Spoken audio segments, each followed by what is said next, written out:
If you have a lot of energy going on and you cannot settle your system and be calm and be together, do not speak. Zip it. Breathe, zip it, go to the bathroom, shake it off, do something before you open your mouth. So this really applies when you're in a highly emotional situation, like a loved one and you are having a disagreement about something, or somebody you care about, and it's intense and it's emotional and your energy's going up. That's the time to say, time out, time out, time out. Let's take this up at another time. Because right now, anything either one of us is going to say is not going to be for our highest good. Because why? The energy's too high. Not because either person's intentions or motives are unclear or off or bad. That's why we can stay out of the judgment. It's all about, what am I doing? And when my emotions are high, the addiction process of the brain chemistry is now coloring and flavoring everything I say. So now you have two crazy people who are like two drunks arguing. And now it's just a big mess. And so now you both are going to cause harm to yourselves and others, all because the energy was too high, where if you simply would remember, don't speak. Take a time out, go do something else, come back to it later, make an appointment when energy is cleaner, calmer, and things are okay. Then nobody gets harmed. Then you can operate with clear boundaries and health. Okay? It really, really matters. Do not start talking, or especially if it's something you're invested in or you care about the other person or something, because you are going to regret it. Yeah. You're going to regret it. You're either going to regret it because you didn't say something you meant or you misspoke, and once it comes out of your mouth, it's out of your mouth. You know, we've all done that, right? But ooh, I wish I could just suck that right back in, but we can't. So we want to really pay attention to that, okay? Calming ourselves down, breathing. You know, that all sounds very nice to do. You were actually with me in a situation where we were at a rehearsal. Diane married my son. And we were at the rehearsal, and my son was late to the rehearsal because the bride's father was driving them back. Well, the bride gets all bent out of shape because he's not there and he knows what time it is, blah, blah, blah. So then they do a little blow up and they walk away. They're blowing up, walking away. We decide we're gonna go get something to eat and stay out of this.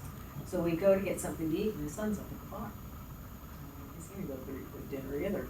And she calls me to say, Dan's coming to get me. I'm like, going, no, I'm not. And I go, no, Diane's tired, I'm tired, we're just gonna grab something to eat, but thank you. And then she says, and where is Andrew? He's at the bar, is he drinking? I said, you know what, I don't know what he's doing and I'm not getting into this. So my son comes and joins us at the table and he starts going on it. And I'm like sitting there going, well, why don't you settle down, you have 100 people here, blah, blah, blah, blah, blah. He keeps saying the same thing, and I keep saying the same thing. I'm like going, I'm so glad Diane's sitting here. This was the history with my child growing up. And it's like, it's not going away. Mm-hmm. And Diane's saying nothing, and he turns to her and he goes, you're not saying anything. And Diane said, what would you like me to say? And I'm like, oh God, she's so smart. But again, it was, it's like when you're in those situations, it's like I couldn't not say something.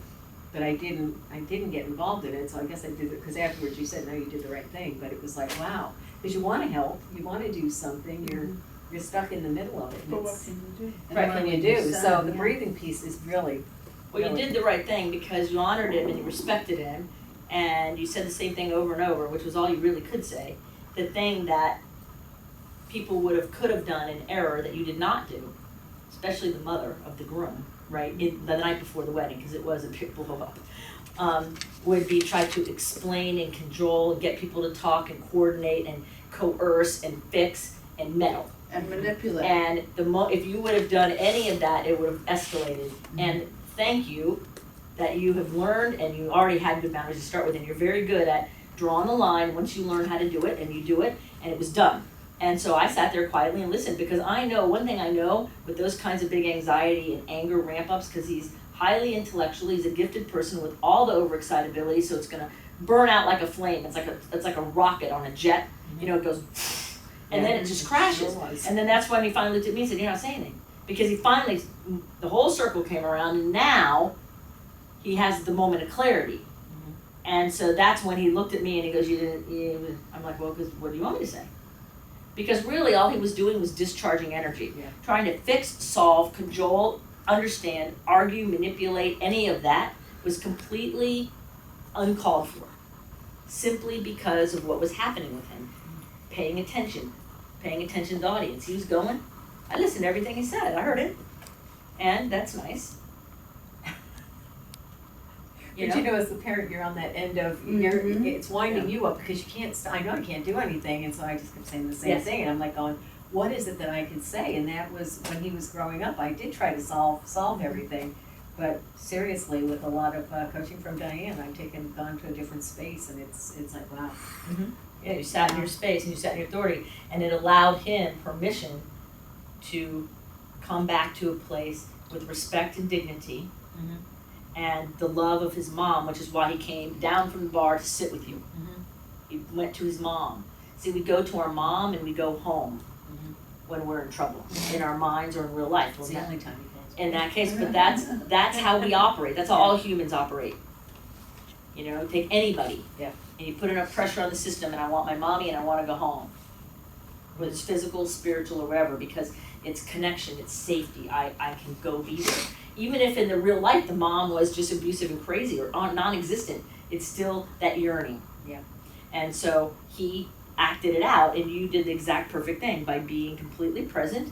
You listened, you honored him, you didn't try to change his mind, you didn't try to make him anything, you just loved your kid. And that's what he wanted. He wanted his mom to love him. And the moment